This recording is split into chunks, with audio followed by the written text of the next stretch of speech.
اللهم صل على محمد وعلى محمد. أعوذ بالله السميع العليم من الشيطان اللعين الرجيم. بسم الله الرحمن الرحيم.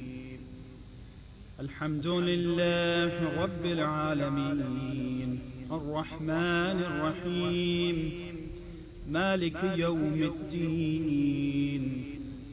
إياك نعبد وإياك نستعين. اهدنا الصراط المستقيم صراط الذين أنعمت عليهم غير المغضوب عليهم ولا الضالين.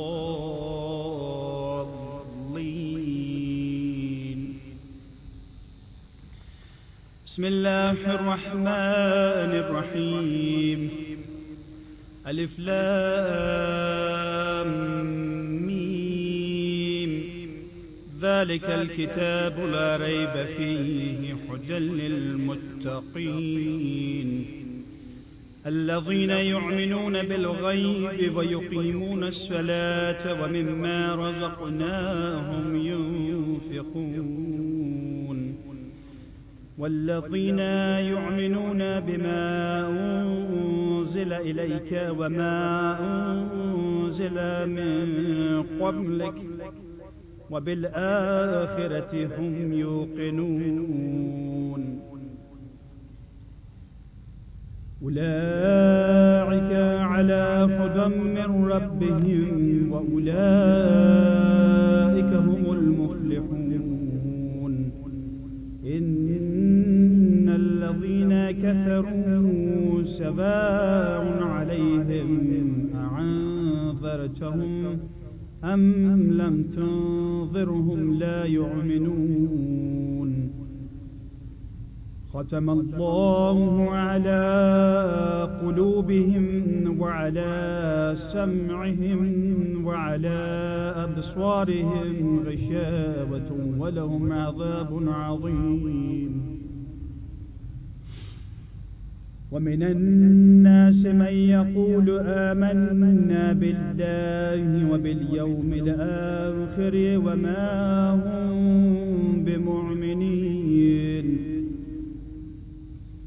يخادعون الله والذين آمنوا وما يخدعون إلا أنفسهم وما يشعرون. في قلوبهم مرض فزادهم الله مرضا ولهم عذاب أليم بما كانوا يكذبون. وإذا قيل لهم لا تفسدوا في الأرض قالوا إنما نحن مصلحون. ألا إنهم هم المفسدون ولكن لا يشعرون. وإذا قيل لهم آمنوا كما آمن الناس قالوا أنؤمن كما آمن السفهاء. ألا إنهم هم السفهاء ولكن لا يعلمون. وإذا لقوا الذين آمنوا قالوا آمنا وإذا خلوا إلى شياطينهم قالوا إنا معكم إنما نحن مستهزئون الله يستهزئ بهم ويمدهم في طغيانهم يعمهون أولئك الذين اشتروا الضلالة بالهدى فما ربحت تجارتهم وما كانوا مهتدين مثلهم كمثل الذي استوقد نارا فلما أضاعت ما حوله ذهب الله بنورهم وتركهم في ظلمات لا يبصرون صم بكم عمي فهم لا يرجعون أو كسيب من السماء فيه ظلمات ورعد وبرق يجعلون أصابعهم في آذانهم من السفائق حضر الموت والله محيط بالكافرين يكاد البرق يخطف أبصارهم كلما أضاء لهم مشوا فيه وإذا أظلم عليهم قاموا ولو شاء الله لذهب بسمعهم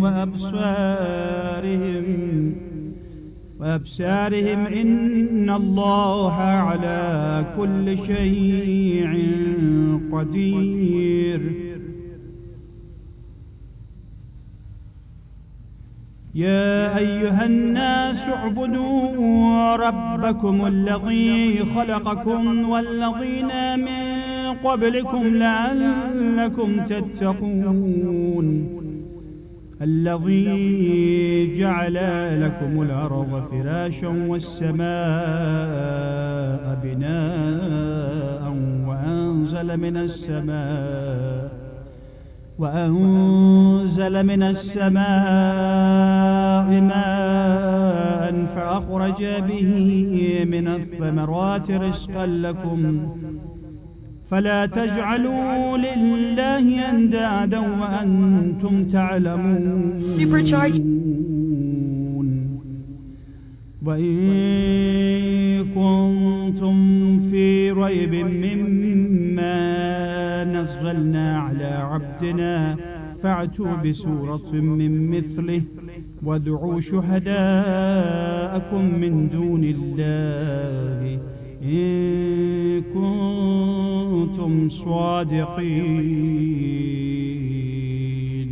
صدق الله العلي العظيم وصدق الله رسوله النبي الكريم اللهم اغفر للمؤمنين والمؤمنات والمسلمين والمسلمات الأحياء منهم والأموات تابع اللهم بيننا وبينهم بالخيرات إنك مجيب الدعوات إنك قاضي الحاجات إنك على كل شيء قدير برحمتك يا أرحم الراحمين اللهم انقرع الفاتحة مع الإخلاص والصلوات صلى الله على محمد بسم الله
أعوذ بالله من الشيطان اللعين الرجيم.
محمد وآل بيت محمد صلوات.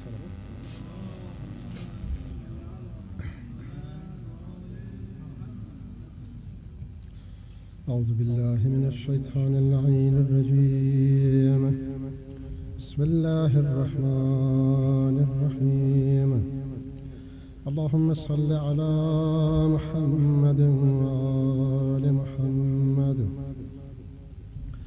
أعظم الله أجورنا وأجوركم بمصابنا بالحسين عليه السلام، وجعلنا وإياكم من الطالبين بطارح مع ولي الإمام المهدي من آل محمد عليهم السلام. اللهم صل على محمد وآل محمد.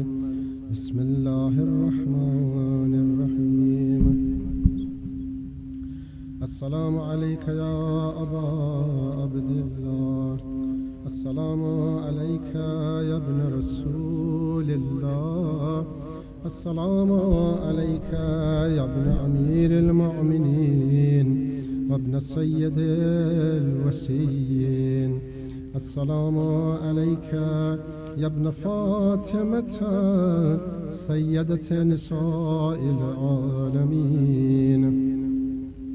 السلام عليك يا ثار الله وابن طارق والوتر الموتور. السلام عليك وعلى الأرواح التي حلت بفنائك. عليكم مني جميعا سلام الله أبدا ما بقيت وبقي الليل والنهار. يا أبا عبد الله، لقد أذمت الرزية وجلت وأذمت المصيبة بك علينا وعلى جميع أهل الإسلام، وجلت وأذمت مصيبتك في السماوات على جميع أهل السماوات. فلعن الله أمة أسست أساس الظلم والجور عليكم أهل البيت، ولعن الله أمة دفعتكم عن مقامكم وأزالتكم عن مراتبكم التي رتبكم الله فيها. ولعن الله أمة قتلتكم، ولعن الله الممهدين لهم بالتمكين من قتالكم. برعت إلى الله وإليكم منهم ومن أشيائهم وأتباعهم وأوليائهم.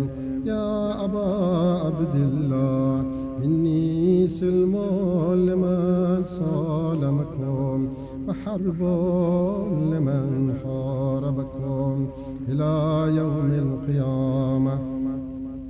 ولعن الله آل زياد وآل مروان، ولعن الله بني أمية قاتبة، ولعن الله ابن مرجان، ولعن الله عمر بن السعد، ولعن الله الشمر لعين. ولعن الله أمة أسرجت وألجمت وتنقبت لقتالك بأبي أنت وأمي لقد عظم مصابي بك فأسأل الله الذي أكرم مقامك وأكرمني بك أن يرزقني طلب ثارك مع إمام منصور من أهل بيت محمد صلى الله عليه وآله. اللهم اجعلني عندك وجيها بالحسين عليه السلام في الدنيا والآخرة. يا أبا عبد الله إني أتقرب إلى الله وإلى رسوله وإلى أمير المؤمنين وإلى فاطمة وإلى الحسن وإليك بموالاتك وبالبراءة ممن قاتلك ونسب لك الحرب وبالبراءة ممن أسس أساس الظلم والجور عليكم. وأبرعوا إلى الله وإلى رسوله ممن أسس أساس ذلك وبنى عليه بنيانا وجرى في ظلمه وجوره عليكم وعلى أشيائكم. برعت إلى الله وإليكم منهم وأتقرب إلى الله ثم إليكم بموالاتكم وموالاة وليكم وبالبراءة من أعدائكم والناسبين لكم الحرب وبالبراءة من أشيائهم وأتباعهم. إني سلم لمن صالمكم وحرب لمن حاربكم وولي لمن والاكم وعدو لمن عاداكم. فأسأل الله الذي أكرمني بمعرفتكم ومعرفة أوليائكم ورزقني البراءة من أعدائكم أن يجعلني معكم في الدنيا والآخرة وأن يثبت لي عندكم قدم صدق في الدنيا والآخرة. وأسأله أن يبلغني المقام المحمود لكم عند الله وأن يرزقني طلب الثاري مع إمام الهدى مهدي ظاهر ناطق بالحق منكم. وأسأل الله بحقكم وبالشأن الذي لكم عنده أن يعطيني بمصابي بكم أفضل ما يعطي مصابا بمصيبته مصيبة ما أعظمها وأعظم رزيتها في الإسلام وفي جميع السماوات والأرض. اللهم اجعلني في مقامي هذا ممن تناله منك صلوات ورحمة ومغفرة. اللهم اجعل محياي محيا محمد وآل محمد ومماتي ممات محمد وآل محمد. اللهم إن هذا يوم تبركت به بنو أمية وابن آكلة الأكباد اللعين ابن اللعين على لسانك ولسان نبيك صلى الله عليه وآله في كل موطن وموقف وقف فيه نبيك صلى الله عليه وآله. اللهم العن أبا سفيان ومعاوية ويزيد بن معاوية عليهم منك اللعنة أبد الآبدين. وهذا يوم فرحت به آل زياد وآل مروان بقتلهم الحسين صلوات الله عليه. اللهم فضائف عليهم اللعن منك والعذاب العليم. اللهم إني أتقرب إليك في هذا اليوم وفي موقفي هذا وأيام حياتي بالبراءة منهم واللعنة عليهم وبالموالاة لنبيك وآل نبيك عليه وعليهم السلام.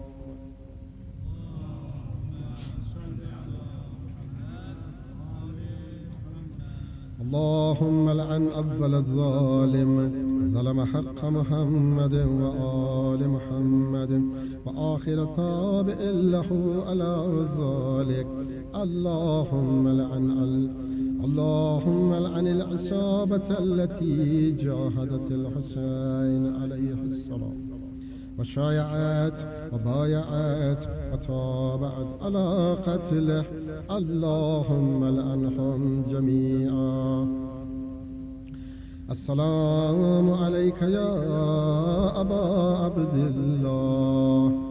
السلام عليك يا أبا عبد الله وعلى الأرواح التي حلت بفنائك. عليك مني سلام الله أبدا ما بقيت وبقي الليل والنهار ولا جعله الله آخر الأحد مني لزيارتكم. السلام على الحسين وعلى علي بن الحسين وعلى أولاد الحسين وعلى أصحاب الحسين جميعا ورحمة الله وبركاته. اللهم خص أنت أول الظالم باللعن مني وابدع به أولا ثم العن الثاني والثالث والرابع. اللهم العن يزيد خامسا والعن عبيد الله بن زياد وابن مرجان وعمر بن سعد والشمران وآل أبي سفيان وآل زياد وآل مروان إلى يوم القيامة ثم السجود.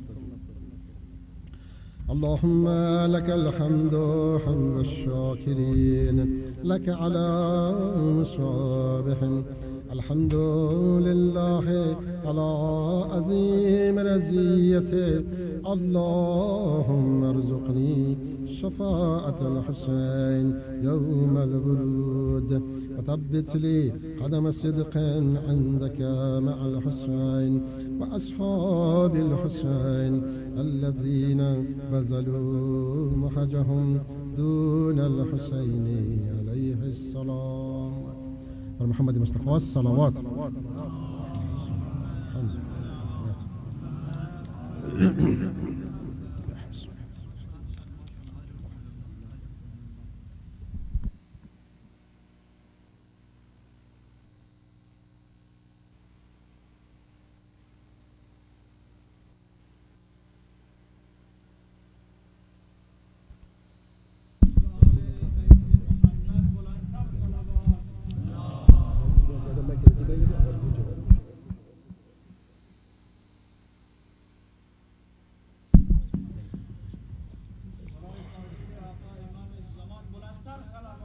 اللهم صل على محمد وآل محمد وعجل برديغا صلوات. اللهم صل على محمد وآل محمد وعجل. داستان شجاعت کا دارین میں، داستان شجاعت کا دارین میں، ایک بے مثل کردار عباس ہے۔ داستان شجاعت کا دارین میں، ایک بے مثل کردار عباس ہے۔ علی کے 18 ہی بیٹے، علی ہے علی کے 18 ہی بیٹے، علی پر سبھی میں علمدار عباس ہے۔ داستان شجاعت کا دارین میں، ایک بے مثل کردار عباس ہے۔ علی کے 18 ہی بیٹے سبھی، ہے علی کے 18 ہی بیٹے سبھی، پر سبھی میں علمدار عباس ہیں۔ صاحب تخت اقلیم غیرت ہے یہ، اور چراغ ہری میں شرافت ہے یہ، در شہوار بحر سخاوت ہے یہ۔ حق تو یہ ہے کہ حق کی حقیقت ہے یہ، حق تو یہ ہے کہ حق کی حقیقت ہے یہ۔ وہ دعائیں جو بی بی نے سجدوں میں کی، وہ دعائیں جو بی بی نے سجدوں میں کی، ان دعاؤں کا معیار عباس ہے۔ داستان شجاعت کا دارین میں، ایک بے مثل کردار عباس ہے۔ ان کے لہجے میں ہاشم کی حشمت بھی ہے، ان کے تیور میں حمزہ کی ہیبت بھی ہے، ہر ادا ان کی عمران کا عکس ہے۔ ان کی باہوں میں جعفر کی طاقت بھی ہے، ان کی باہوں میں جعفر کی طاقت بھی ہے۔ پیار ہے مصطفیٰ کا حسین و حسن، پیار ہے مصطفیٰ کا حسین و حسن، اور حسنین کا پیار عباس ہے۔ داستان شجاعت کا دارین میں، ایک بے مثل کردار عباس ہے۔ قبر ہے قبر کیا ہے، اندھیرا سا گھر ہے جہاں معرفت کے سوا کوئی سپنا نہیں، وہ بہت ہی اندھیری جگہ ہے وہاں، وہ بہت ہی اندھیری جگہ ہے وہاں۔ وہ کوئی یاور نہیں، کوئی اپنا نہیں، کوئی یاور نہیں، کوئی اپنا نہیں۔ تم سے ملنے علی آئیں گے وہ، تم سے ملنے علی آئیں گے، بولو تنہائی میں اور کیا چاہیے۔ داستان شجاعت کا دارین میں، ایک بے مثل کردار عباس ہے۔ علی کے 18 ہی بیٹے، علی ہے علی کے 18 ہی بیٹے، علی پر سبھی میں علمدار عباس ہیں۔ صلوات بر محمد و آل محمد۔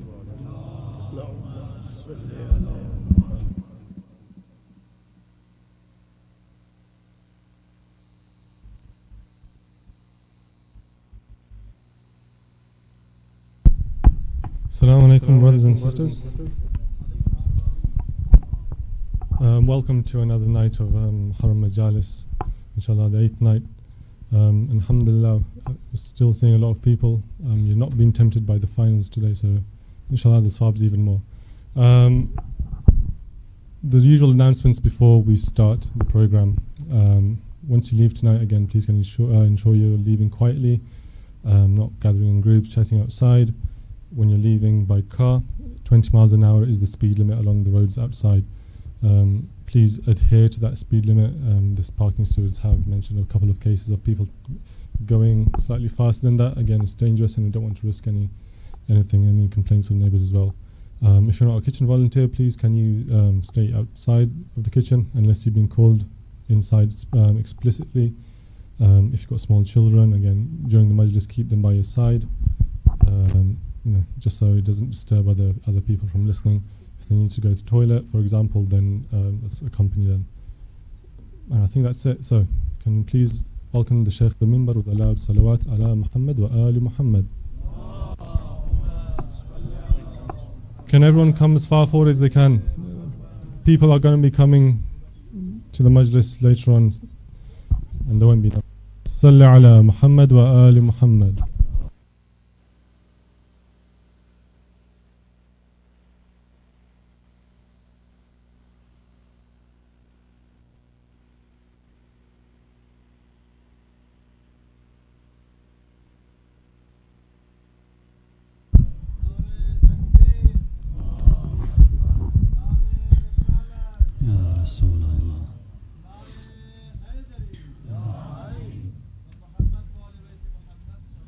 اللهم صل على محمد وآل محمد وعجل فرجهم. السلام عليكم جميعا ورحمة الله وبركاته.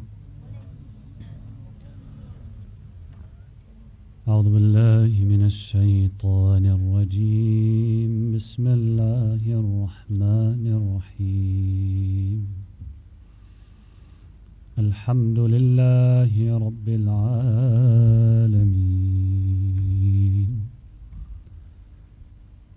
صلى الله عليك يا سيدي ويا مولاي يا رسول الله.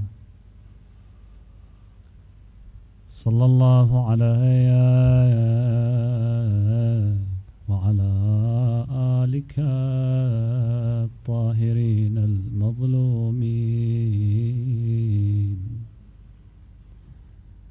صلى الله عليك يا سيدي ومولاي وابن مولاي يا أبا عبد الله الحسين.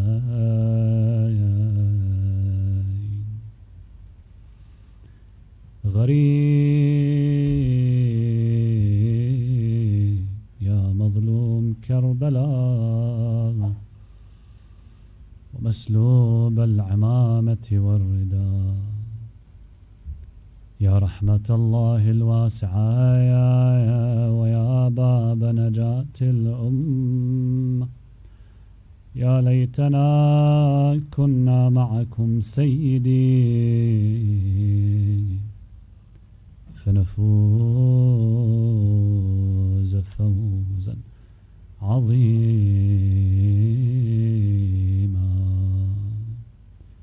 السلام على الحسين وعلى علي بن الحسين وعلى أولاد الحسين وعلى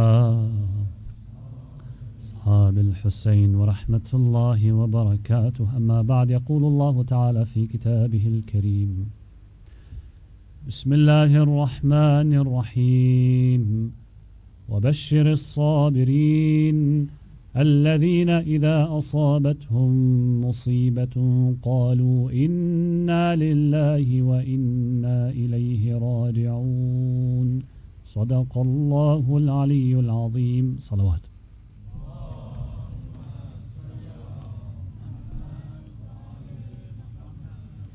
Quran chapter 2 verse 155-156. give good news to those who patiently endure, who say when struck by a disaster, surely to God we belong, and to Him we are returning. Inshallah, in this talk, we'll talk about the nature of evil, the different types of evil.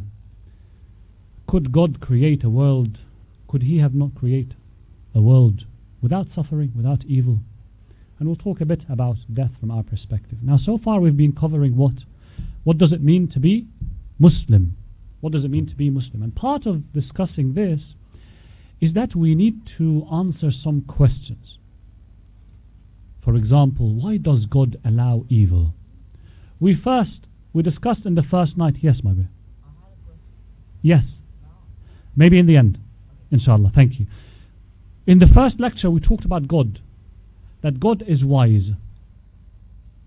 That God created this world. He's wise. And later we said He's just as well. How can a wise God, a just God, a good God allow evil in this world? This is what has come later to be known as the problem of evil. So we need to understand what our worldview about these matters is. This is inshallah what I'll try to cover today. Now when people say evil, usually they mean two things. They use the word evil to refer to two things, two categories of evil. The first is the natural disasters. The evil that is demonstrated, that seems to us from natural phenomena. Volcanoes, earthquakes, floods, these events that actually have some kind of a destructive outcome. And we look at them and say, that's evil. Some people might die, some houses get destroyed because of these events. So these are natural disasters. So some people say, well, these are evil. Why did God actually create a world where you have this kind of bad results or bad manifestation of nature? That's one. The other type of evil that we refer to, or they refer to, is the evil actually that generates from human beings. The moral evil. Meaning, because we have free will, we do good things, but also we might do bad things. Murder, war crimes, all these, which actually bring harm to other people, which bring suffering onto other people. It inflicts pain onto others. How does God allow this in this world if God is good, if God is merciful, if God is wise, if God is just? These are questions that we are usually asked. So we need to understand what is the Islamic perspective then towards these issues, right? What is the Islamic answer? So let me first start by asking you, all of you, can you give me examples of evil or bad things that we can think about? So I want you to think about things. Just give me examples. Yes, Mustafa. Pardon? Robbery, obviously. Yes, robbery, bad, evil. Anything else? Yes. Murder. Yes, there's so many things. What else? Yes. Cheating, obviously. Huh? Say again? Threat. Yes, threats. Maybe animals feel threatened by some other animals. Yes. Pardon? Gun pointing. Violence. Violence, yes. Huh? Say again? Hostage, taking someone as hostage. So denying someone safety. Yes, obviously. These are examples of bad or evil. Yes. Swearing, saying bad words. Yes. Using someone's rights. Yes, injustice. Stealing. We can think about so many things.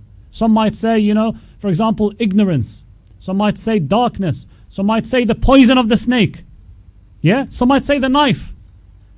So many people might think of so many things when they think of evil. Now let me just discuss some of these things that everyone has mentioned here. Some of them, okay? There are some things that we call evil that are actually non-existential, meaning they're not something. For example, if you say, look, the room is dark, I'm scared, the room is dark, so darkness is evil, darkness is bad. But actually darkness is not a thing in itself. You know what darkness is? Yeah? What is darkness? What is a shadow? What is your shadow? There is sun, there's light on you. Yes? Your shadow is the place where there's no light. It's just an absence of something. It's like saying, look, there's this glass, empty glass. Why are you saying it's evil? Because it's empty. It doesn't have water, fine. So the absence of water, is that evil? Yeah? That's one thing that we can talk about when we talk about some evils. Some of them, they are not existential. They're not something. They're just the absence of something and we perceive it as evil. Ignorance, for example. Ignorance. It's the absence of knowledge. Someone is able to learn. Okay? It's like an empty container. And it is receiving things. When it is not receiving things, why are you calling this state as evil, for example? That's one. It's a bit philosophical. I won't go into the details of this. But this is just to say about some types of evil. There are other types of evil that are relative. Relative. What do I mean? What do I mean? If I tell you this screen is 50-inch screen, would anyone disagree? Assuming it is. Would anyone disagree? It's a 50-inch screen. Would you disagree? Yes. No. You wouldn't disagree, right? It's a 50-inch screen. It's measured. I can get the measuring tape and actually measure it to be 50 inches. I think they measure them diagonally, if I'm not mistaken. Okay? It's a 50-inch screen. No one will disagree. But now when I say, this screen is big. This screen is big. Would everyone agree? Hasnain, is this screen big? Yes. Allah sitting in the back there, the end of the room. Is this big? It's not. It's small. So someone here is saying it is big. Someone there is saying it is small. Who's right? I don't know what You don't know because it's relative. Because it depends on who's talking. think middle. Middle. Yeah, I think So it's somewhere between. Okay, it's somewhere in between. So you can't say it is actually small, definitely, or it is actually big, definitely. It depends. It depends how big you are. It depends where you're sitting. Yeah? If I say, for example, this marathon is 26 miles, and it is 26 miles, would anyone disagree? No, it is actually 26 miles. But when I say this marathon, this 26-mile marathon is difficult for me, it's difficult. Would everyone agree? No. Who will disagree? The good runners. The good runners. They will say, no, it's not difficult. It's difficult for you. So you can't describe it as difficult. You say it's difficult for me. Evil is like this. Some evil, let me say. Some evil is like this. You can't say that this is evil. This is evil. Well, what do you mean evil? Well, there's flooding. Flooding is evil. Okay, why? Well, because when flooding happens, it destroys houses, it kills people. We've seen destruction happening, disasters happening because of flooding. So therefore it's evil. Okay, did you not hear? So it's evil for you. It's evil for humans. Possibly, one might argue. But did you actually know that flooding can trigger germination of some new plants? So guess what? For these new plants, they're looking forward to the flooding because it's good for them. It helps them germinate. It's evil for you, but it's good for them. Some species of birds and fish, actually, they make use of the results of flooding to help them multiply and reproduce. It creates certain circumstances, certain conditions for them. It's good for them. Why are you saying it's evil? Another example, the poison of the snake. Poison of the snake. Is it good or bad? Is it evil or good? evil. Well, it depends. It's evil for whom? Because you say, well, the poison, it poisons me, it kills me. But guess what? The snake, it loves its poison. It thinks it is actually the reason or the way it can defend itself. It is actually evil for someone like me or for the animals that are going to be bit by a snake. But for the snake itself, poison is good. It helps the snake to survive. Is the wolf good or bad? Bad. It's bad for you and for the animals that are going to be eaten by the wolf, maybe. But the plants here and there in the forest, they would tell you, look, I don't mind that wolf. I mean, it never harmed me in anything, so it's good, It's bad for you because that's how you see it for yourself. You don't see the bigger picture. You don't see the bigger picture. So you think that, it is evil. But in fact, in itself, there's nothing evil in it. It's like the knife. Is the knife evil or good? Well, it depends. In itself, it is good. It helps you peel fruit, helps you cut things. It helps you. It's very, very good actually. But when you actually ask, maybe the fruit that you're peeling, it might tell you, well, that's, peeling me, assuming that's evil. So things, or evil, when you describe things as evil, many times it is relative. Many times it is relative. So in fact, volcanoes in themselves, you can't say they are evil. You can't say they are evil. Actually, they're playing a big role in the environment, as I shall mention, inshallah, in a minute. So, okay, now you told us about this. You said that some evil is non-existential. It doesn't really, it's nothing existing there to say, why is it created there? And sometimes, or many times, it is relative. But okay, what about the evil created by man? Obviously, there are people stealing from each other, robbing each other, lying, cheating with each other, against each other, right? There are people killing each other. So fighting each other. So what do you do? How do you explain this? How do you explain this evil demonstrated by man? This is where we go to say that God created us in this world with free will. God created us in this world with free will. Meaning, God wanted us to be in this world having the choice. Having the choice. When you say free will, evil has to be a choice on the table. Good or goodness has to be a choice on the table. Why did God create us with free will? This becomes a question of the wisdom of God. Meaning, remember when the first line we said, everything we look around us, we see it is actually serving a purpose. Which tells us actually that God, who created all this, is a wise God, who knows what the potential of everything is, and who helps it achieve it. Everything is going on a path towards some purpose. So what's the purpose of us being here? The discussion about this is very long, my brothers and sisters. Very, very long. Why are we here?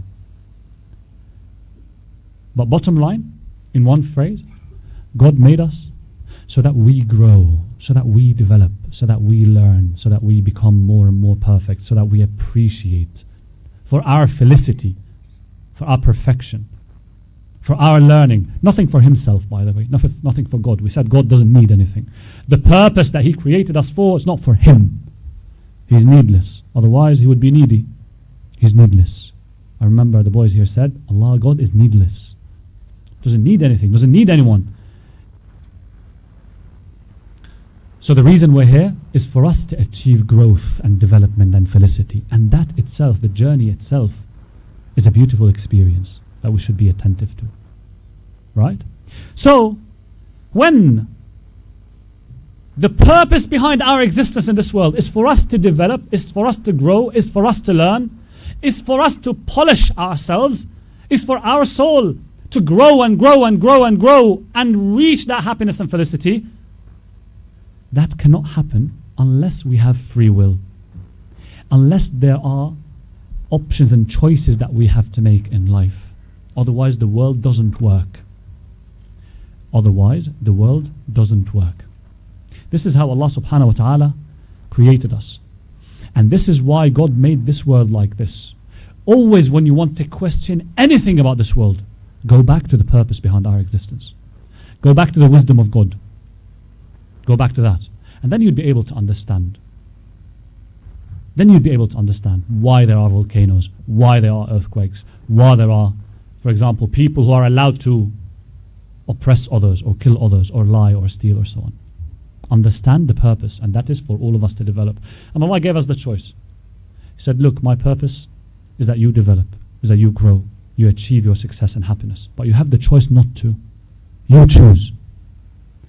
فَمَنْ شَاءَ فَلْيُؤْمِنْ وَمَنْ شَاءَ فَلْيَكْفُرْ. Whoever wills, let them believe. Whoever doesn't, let them disbelieve. You choose. Go.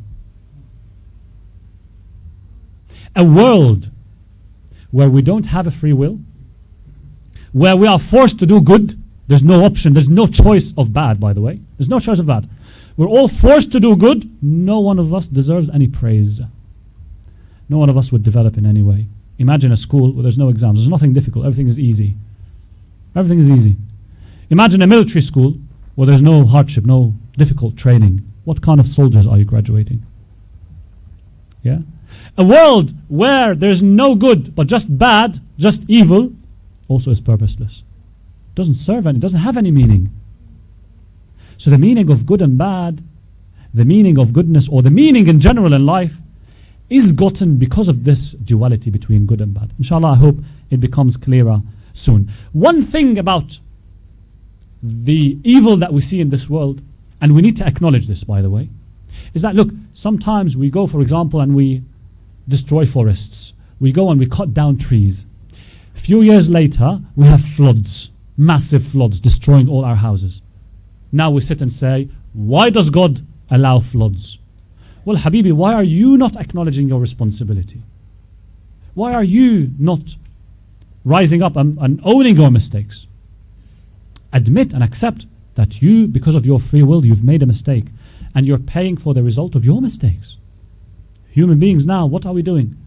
We're making nuclear weapons. Tomorrow, if nuclear weapons were used, then we say, why did God kill these people? Why did God do this or do that? God is evil.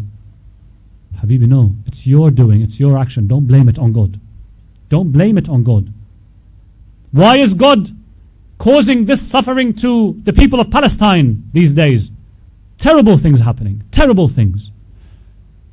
May Allah bless them, inshallah, and ease it up on their hearts. Why is Allah making them suffer? Okay, you, my brother and my sister, who are very concerned about the Palestinian suffering, I'll tell you, why did humanity collectively fail them for 70 odd years? Why do you not go back to our own shortcomings that caused this before saying God did this? It wasn't God who did this. God gave every single one of us the free choice. It is our collective decisions that result into these conclusions. Why do you think the Pharaoh become Pharaoh? Why do you think he did? Why did Pharaoh become what he was? Because the people allowed the circumstances for him to be. Why did Yazid come to that authority? Because of the circumstances that people led for him to be. Not because God put him there. So we say, why God did you make Yazid this tyrant upon us? Or did you make Yazid kill Hussein? Own your mistakes.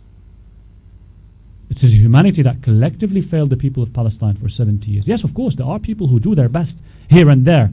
But this world, it is designed in such a way that results are achieved when people collectively work together. This is why we say boycott, for example. Right? So it shouldn't be stopping only at a boycott. There's so many things that we should be able to do. And we should do them. And maybe 50 years ago we should have done them, but we didn't. Maybe because we're excused. I don't know. But don't blame things on God. Just because you don't want to accept that it is an accumulation of some mistakes. So one might ask, okay, look, God is all-powerful. Could he not create this world without suffering? Really? Could he not make that world, or this world we're living in, we're able to achieve perfection, we're able to grow, but without suffering? There's a few verses of poetry attributed to Al-Khayyam. He would say, if I had control over the universe as God does, I would destroy it altogether and make a universe in which all would attain their heart's desire with ease. So this person is claiming that God should have made this world in such a way that people don't suffer, that people, all of them have comfort. Yeah? So could have God not created this? Could such a world actually exist? Now I ask you, could such a world actually exist where there's no suffering? Remember what I said. Go back to the reason behind the creation of us in this world. Always go back to that. What's the purpose of us being here? And that's the mistake that people fall in. They misunderstand God. They do analogy of God with themselves. They do qiyas. They think, look, the way we show mercy is that we like to alleviate suffering from people. We like to help people so that we satisfy their needs and alleviate their suffering and let them leave their pain. Strip them of pain. That's how we help each other. And we think that God is merciful in that meaning. That God is merciful meaning that He should not allow us to feel pain. That He should not allow us to feel discomfort. We should always be comfortable. That's the merciful God in their perception. No. That's why you have to go and see what's the purpose behind us being here. When you understand that, then you would be able to maybe judge what a good world would be for us to achieve that purpose. You need to understand the purpose behind our existence. So we make the mistake when we think our happiness, our felicity, our development is by what? Being what? Comfortable. Being at ease, like this person is saying, I would have created the world where no one suffers, everyone feels at ease. That's where the mistake starts. We think that our happiness is in comfort. We think that. I'm not saying we should seek discomfort, but that's a misunderstanding of the purpose behind this life or the meaning of life. So when we look at natural disasters, for example, when we look at natural disasters, now this person who is saying, look, if I were God, I would create this world in a completely different form. Ah, right, okay. So what is your ideal world that you're proposing? What is it? What we believe is that this world is the most perfect world. It can't be more perfect for us to achieve that purpose which God created us for. It can't be more perfect. If you play with any parameter, if you change any setting, that world stops being what it is. It stops serving our purpose. We stop having that free will where we're able to actually demonstrate goodness or evil, and we're able then to grow facing challenges. That would not happen. We discussed in the first night that this world, if you look at it, is so harmonious. It's so much in harmony. If you want to suggest something, let's say, yeah, in the new world I would not create floodings or volcanoes. Oh yeah, really?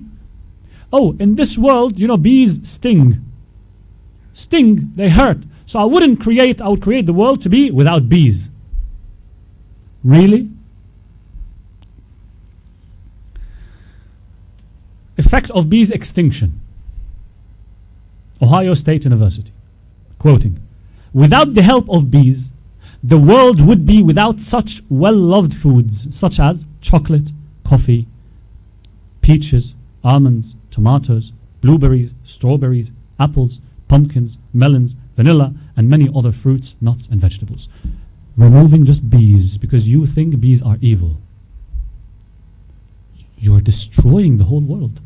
You think you might want to change a setting so that your world becomes better, but you're actually not. You're actually not achieving anything good. And now I'm just talking about bees, by the way.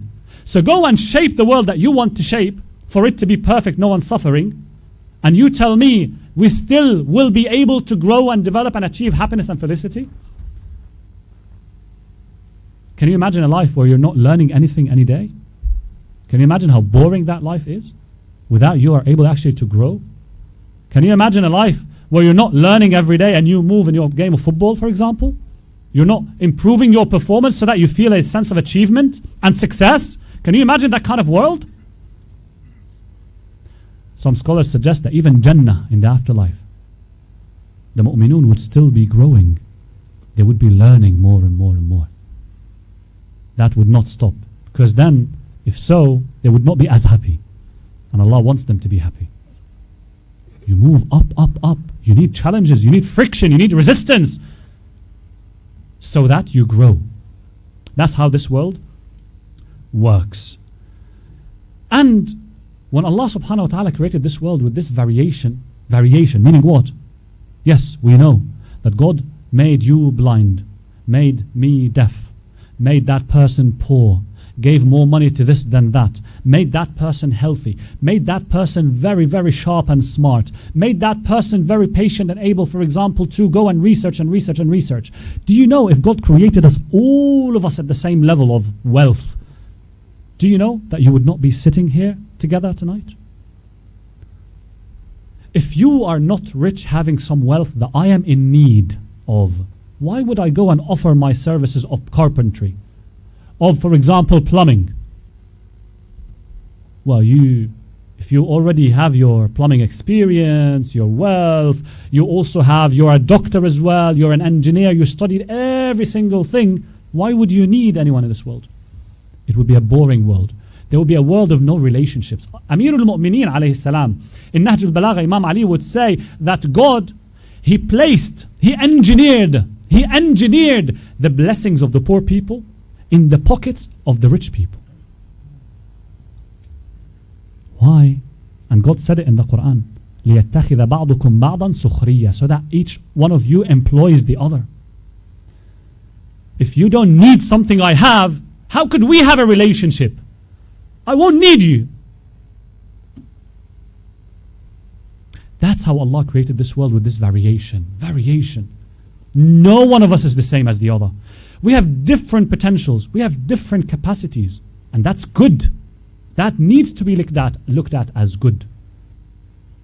This variation is that which makes this painting very beautiful. Imagine a painting that is just one color. That would be a meaningless painting. It is the colors inside these paintings and the details in it that makes it very meaningful. It is the contrast in the color. Sometimes to appreciate a black, you need white. You need that whiteness, otherwise you won't understand what blackness means. Sometimes, if we didn't have Muawiyah, we wouldn't have heard of the magnificence of Ali, alayhi salam. Allahumma salli ala Muhammad wa ali Muhammad. If we didn't have the evil of Yazid and the wickedness of Yazid, we wouldn't have seen the love, the sacrifices of Hussein and his companions alayhim salam. If we didn't see the traitors who were standing in front of the Imam facing him on the day of Ashura, we would not understand the magnanimity, how magnanimous Abbas was when he was at the water itself. When Abbas, what broke his heart is not the fact that his eye was shot, but the fact that the water's skin was shot. If your neighbor wasn't in need of your help, you wouldn't be able to show your love and goodness and kindness to others. If we didn't have these, what we call evil, goodness would not have been appreciated. The world would be meaningless. Life would be meaningless. And yes, it is worth it. It is absolutely worth it that we actually have these, what we call evils in the world, so that we appreciate these goodnesses that are around us. Otherwise, everything would be the same. Life would be boring. Life would be meaningless. Evil, that we call evil in this world, it is the thing that helps us grow. It is the thing that helps us become better. When you have difficult exams, it is the thing that makes you study. When you have a difficult material, when you study maths, it's challenging, but it actually it is wiring. It is wiring your brain in such a way that maybe in the future you will not face the same problems that you're asked in the exam. But your brain is being wired in such a way that in the future you will be able to solve similar problems when they come up.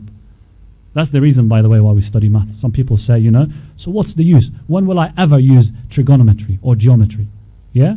No, you will use them. If not explicitly them, the brain cells which you developed and grew because of these activities and exercises, you will use those in your life in the future. Never underestimate school, brothers and sisters. Never underestimate any subject in school, because that is teaching you. Even if you don't remember it in 10 years' time, or you don't use it, the activity itself, it made you grow. It made you stronger. That's why you train. Why do we train? To become better and better. To win that championship, to win that race. How do you do it if it is not difficult? How would you shine if everything is easy? How would you be able to actually polish yourself? How would you be able to prepare yourself for the challenges that you will face in the future if you don't face challenges and difficulties now? Also, in our worldview, my brothers and sisters, sometimes some people think, look, the difficulties, the evil is a test. The evil is a test. Meaning, poverty. When you're poor, it's a test. When you're sick, it's a test. And it's true. Yes? When you're suffering, when you're in pain, it's a test from God. But for some reason, when you say, you're happy and wealthy, no one says test.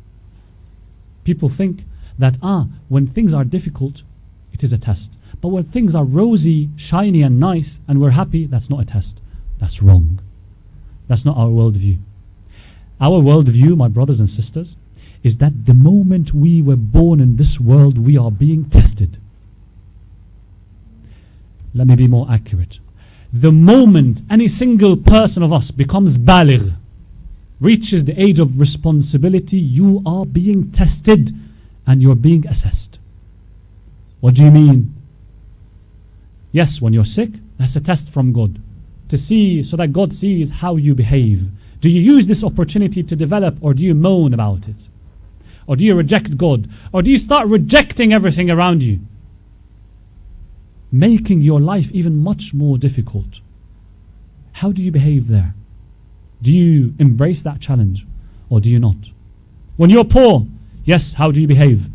Do you give up, or no? Do you try to change your circumstances? Do you try your best, actually, to make good out of the situation that you are in, and maybe many other millions, if not billions, are in?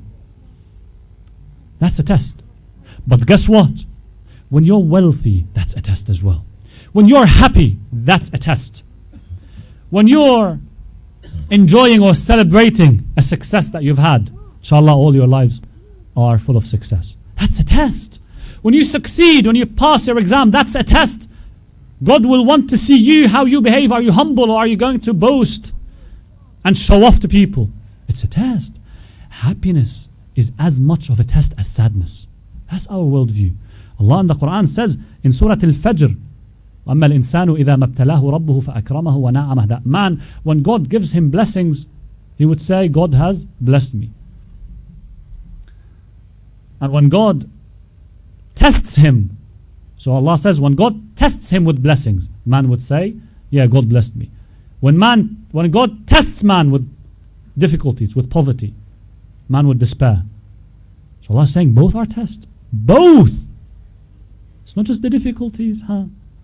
So these things that you see as evil, they are a test. And guess what? The things that you see as good, they are a test too. Behave around them. Both situations. It's a very important concept to remember. What about death? What about death? Inshallah, I'll finish with this point. Brothers, sisters, if you believe that this world we're living in, it is it, and after it there's nothing, yes, for you death is evil, because it's the destruction of yourself. It is the complete annihilation of you. It's the finishing of you. So you see it as the termination of your life. But that's not how we see it. As believers in God and the message, we see death, or we see this life, as a small period of time, if that's the right description, a small phase in a much bigger phase.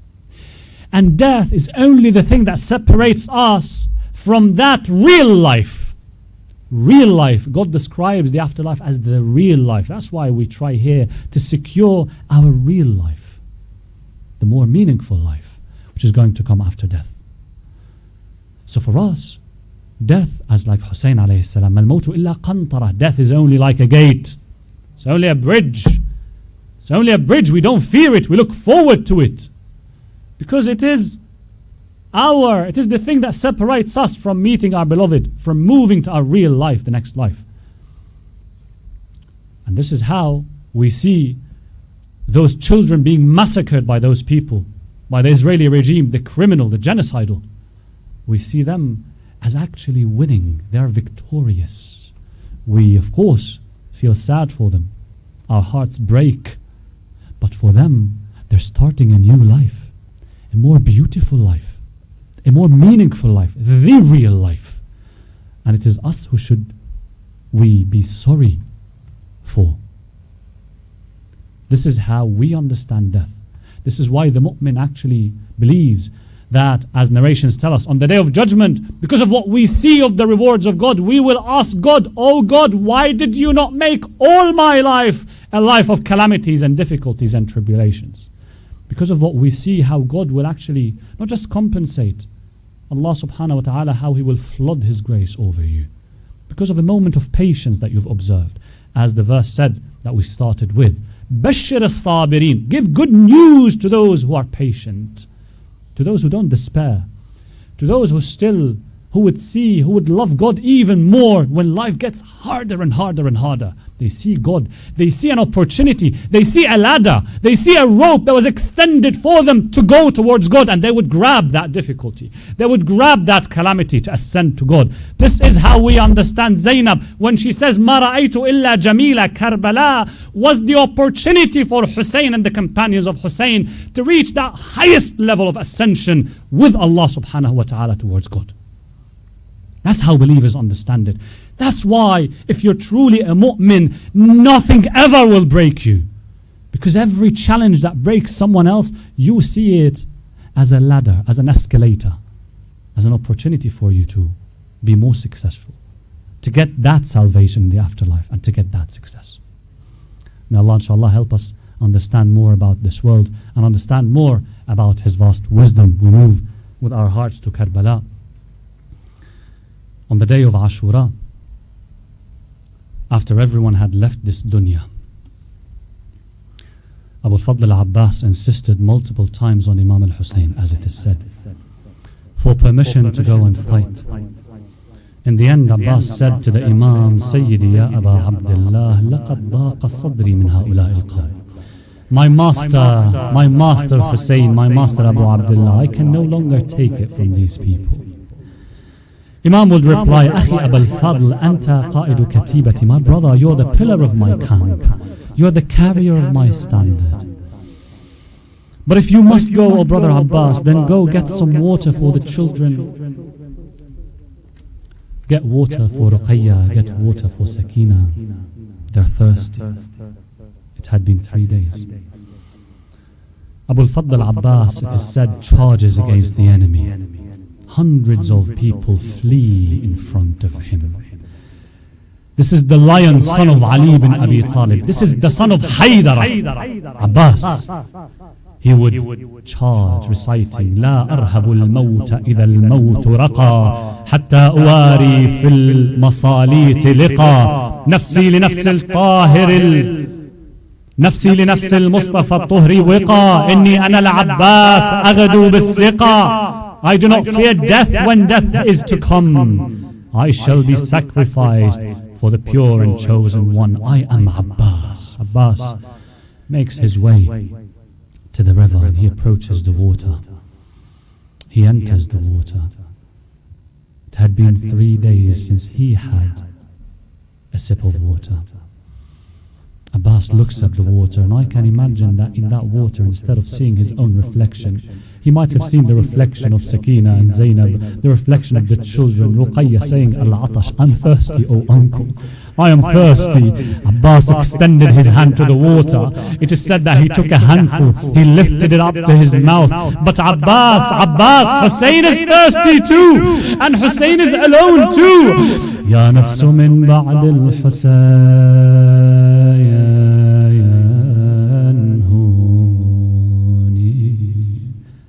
وبعده لا كنت أو تكوني هذا حسين وارد المنون وتشربين بارد المعين. Abbas would recite, "Myself is cheap after Hussein. After him I shall not remain. This is Hussein about to meet his fate, and the sweetness of water I am to taste. By God, this is not how my faith taught me to behave." Men in the enemy began saying, "If he drinks from the water, he will not leave any of us alive today." So they surrounded Abbas. Abbas threw the water back into the river. Abbas filled the water skin instead, and he walked out, trying to head back to the camp of Hussein alayhi salam. How excited must Abbas have been. He's got water finally. Now all he has to do is just make his way back to the camp and give the water to the children. Umar bin Sa'ad said, "Block his way. This water should not arrive to the camp of Hussein under any condition." بينما هو يقاتل إذ كمن له زيد بن الرقام من وراء نخلة. A man from the enemy hiding behind a palm tree approached Abbas and struck him on his right arm. Abbas Abbas held the sword with his left hand. Did he give up? No. Yes, he might have lost his right arm. Yes, but the children in the camp also are still thirsty. Hussein is still thirsty. أخذ السيف بشماله وهو يقول. So he took the sword with his left and said, والله إن قطعتم يميني إني أحامي أبدا عن ديني وعن إمام صادق اليقين. By God, if you cut off my right arm, forever I shall defend Islam and defend the truthful and certain Imam. Abbas continued to make his way to the camp. But then what? Then what happened, Abbas? ثم كمن له حكيم بن الطفيل. At that moment, another accursed man came from behind a palm tree and struck Abbas on his left arm. Ajarakumullah. Abbas tried to hold the sword with whatever is left of his arms and said, Ya nafs la takhshay min al-kuffari. Abbas, do not fear the disbelievers' power over you, even though they have now cut off your left arm too. Abbas, the mercy of the Almighty God awaits you. Wa Abbas, Abu al-Fadl Abbas now has no arms to fight with. Umar bin Saad wanted to make sure that Abbas does not return to the camp. So they all strike arrows towards Abbas. It is said that one arrow pierced his chest. Wallahi, very painful. Do you know what is even more painful?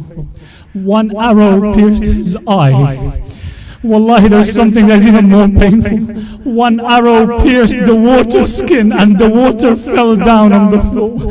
وَقَفَ الْعَبَّاسُ مُتَحَيِّرًا. Abbas is now confused what to do. He had no eyes to see with. He had no arms to fight with. No hands to remove the arrow from his eye even. Abbas, above all, there's no water to get back to the camp of Hussein. No water to bring to the children. لا حول ولا قوة إلا بالله. What happens next? أجركم الله. جاءه لعين وضربه بعمود من حديد على رأسه. Someone attacked Abbas with an iron pole on his head. Abbas then calls out, أخي عليك مني السلام يا أبا عبد الله. Peace be upon you, oh my brother Abu Abdullah. Allahu Akbar. For a lifetime, Abbas would never call Hussein my brother. He would always call him my master. Sayyidi, Sayyidi. Now Abbas wants to taste saying, oh brother Hussein, before he leaves this dunya. Oh brother, come to me. Akhi adrikni.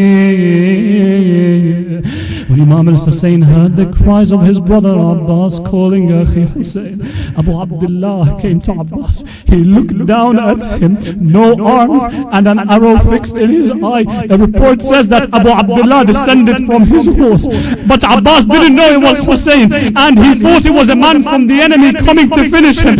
It is said that Abbas said to that man, oh man, whoever you are, I ask you by the name of whom you worship, wait for a few moments so I can see my brother, so I can bid him farewell before you do what you do. Akhi Abu Hussein replies,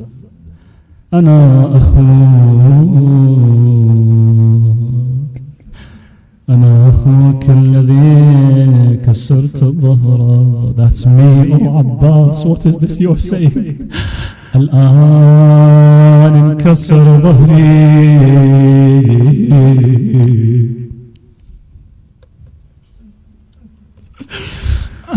It is now that my back is broken. وقلت حيلتي وشمت بي عدوي. تو را دارم چه غم دارم، ابوالفضل علم دارم، چه سنش تو بردارم، چه سن رو در حرم آرم، نه قوت در کمر دارم، ابوالفضل علم دارم. نگهبان حرم عباس، امید خواهرم عباس، یا زینب پناه دخترم عباس، چه سان نعش تو بردارم، بیا برگرد خیمه ای که سکارم، منو تنها نگذار ای علم دارم. Imam Hussein returned back to the camp, but this time empty-handed. He did not carry Abbas with him. Who received Hussein? It was Zainab. Zainab received Abu Abdullah. Oh brother Hussein, where is my brother Abbas? Hussein, where is Abbas? Imam al-Hussein said, عظم الله لك الأجر يا زينب. Abbas left this dunya وأخاه وعباسا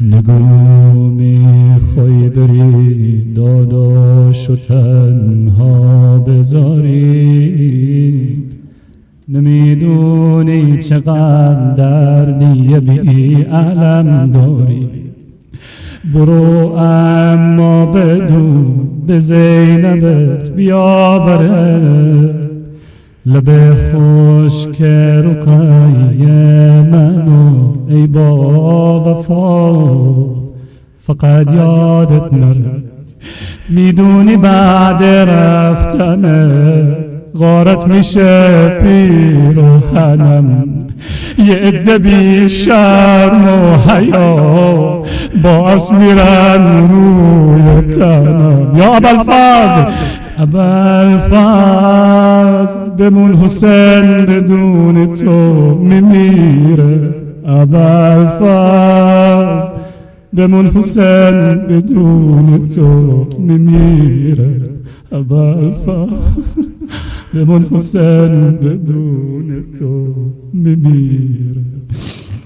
داره شرمندگی میریزه از نگاه من، بگو هر چی میگی حرف نرفتن و نزن، به اندازه کافی غربت تو را دیدم، همون لحظه که آوردن امار نامه رو من خجالت کشیدم، اینقدر دلم تنگ شده بذار برم خسته شدم، اینقدر دلم تنگ شده بذار برم خسته شدم، اگه نرم دیر حالا از خجالت من میمیرم، ابوالفضل بمون حسین بدون تو میمیره، ابوالفضل بمون حسین بدون تو میمیره، ابوالفضل بدون حسین بمون حسین بدون تو میمیره. حضرت رقیه چی گفت؟ اما هیچ جان رو که دیگه من آب نمیخوام، فقط پیشم بمون تا که تموم شه ازدهام، نرو که من میترسم از بزم شرابمون، از خنده های هر مل شمر و سنا پیش ربابمون، پیش ربابمون. دیگه چی عمو جان؟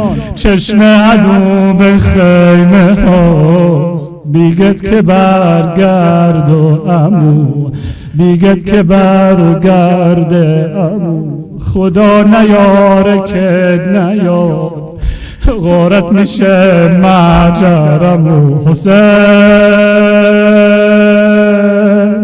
یا حسین.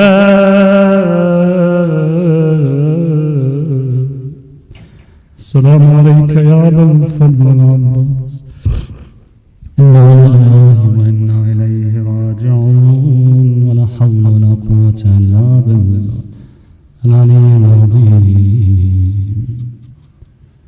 إلهي أقسم عليك بالزهراء وأبيها وبعلها وبنيها، والسر المستودع فيها فرج عنا يا الله يا الله يا الله يا الله يا الله يا الله يا الله يا الله. Ilahi, we ask you by Muhammad and wa ali Muhammad that you may accept your amal. Ilahi, we ask you that you may forgive us our sins by the tears that we shed on Abil Fadl, Bab al-Hawaj. Ilahi, accept from us our little deeds. Ilahi, grant the hajat, grant the needs of everyone in need. Ilahi, بحق أبي الفضل العباس. Ilahi, give the shifa, give the complete, quick and speedy recovery to every of the mu'mineen and mu'minat, especially Ya Rabbi, people attending this meeting, their relatives, people of this community. Ilahi, بحق أبي الفضل العباس, by the sacrifices of Abil Fadl al-Abbas. Ilahi, send your blessings and mercy to all those who passed away, of the relatives of the attendees of this majlis. Ya Rabbi, shower them with your mercy. Ilahi, accept our du'as and a'mal with 5 times. Amma yujibul muttar. Bismillahir Rahmanir Rahim. Amma yujibul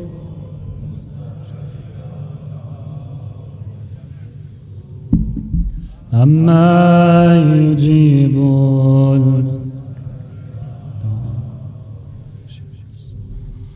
أما يجيب المضطر أما يجيب المضطر إذا دعاه ويكشف السوء أما يجيب المضطر إذا دعاه ويكشف السوء. اكشف السوء عنا يا Allah, for the acceptance of your du'as in your majlis. Inshallah, for the qada of your hajat, for the shifa of all the marda, to the souls of all the mu'mineen and mu'minat of your relatives, to the souls of the shuhada, the ulama. Inshallah, for the preservedness of our ulama, for the victory of all the oppressed against all oppressors around the world, for the victory of our brothers and sisters in Palestine especially, and everyone supporting them. Please recite Surah Al-Fatiha, preceded by salawat.